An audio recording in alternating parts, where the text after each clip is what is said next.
पेत्राचे पहिले पत्र यातून घेतलेले वाचन. ज्या संदेष्ट्यांनी तुम्हावर होणाऱ्या कृपेविषयी पूर्वी सांगितले, त्यांनी त्या तारणाविषयी बारकाईने शोध केला. त्यांच्यामध्ये जो ख्रिस्ताचा आत्मा होता, त्याने ख्रिस्ताची दुःखे आणि त्यानंतरच्या गौरवयुक्त गोष्टी पूर्वीच सांगितल्या. त्यात त्याने कोणता अथवा कसा काळ सुचवला ह्याविषयी ते शोध करत होते. त्यांना असे प्रगट करण्यात आले होते की स्वर्गातून पाठवलेल्या पवित्र आत्म्याच्या द्वारे तुम्हास सुवार्ता सांगणाऱ्यांनी त्या गोष्टी तुम्हास आता सांगितल्या आहेत. त्या गोष्टी कळवण्याची सेवा ते स्वतःसाठी नव्हे, तर तुम्हासाठी करत होते. त्या गोष्टी न्याहाळून पाहण्याची उत्कंठा देवदूतांना आहे. म्हणून तुम्ही आपली मनरूपी कंबर बांधा आणि सावध राहून येशू ख्रिस्ताच्या प्रगट होण्याच्या वेळी तुम्हास प्राप्त होणाऱ्या कृपेवर पूर्ण आशा ठेवा. तुम्ही आज्ञांकित मुले व्हा आणि आज्ञावस्थेतील आपल्या पूर्वीच्या वासनांनुसार आचरण करू नका.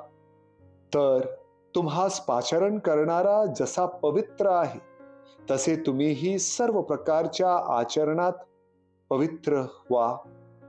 कारण असा शास्त्रलेख आहे की तुम्ही पवित्र असा, कारण मी पवित्र आहे. प्रभूचा शब्द. देवाला धन्यवाद.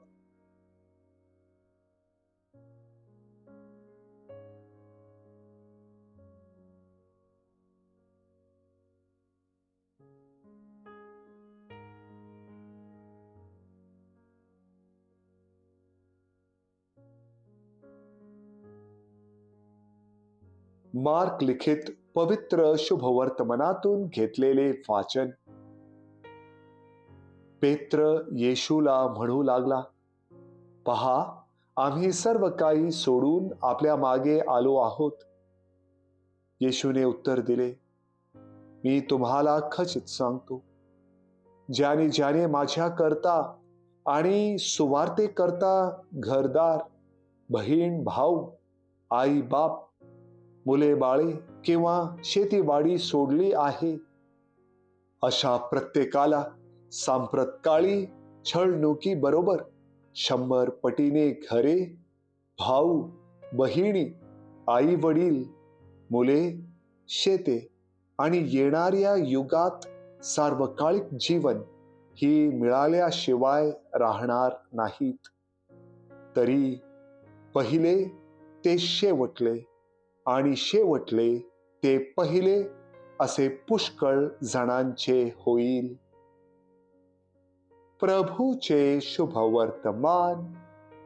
हे प्रभू येशू ख्रिस्ता, तुझी स्तुती असो.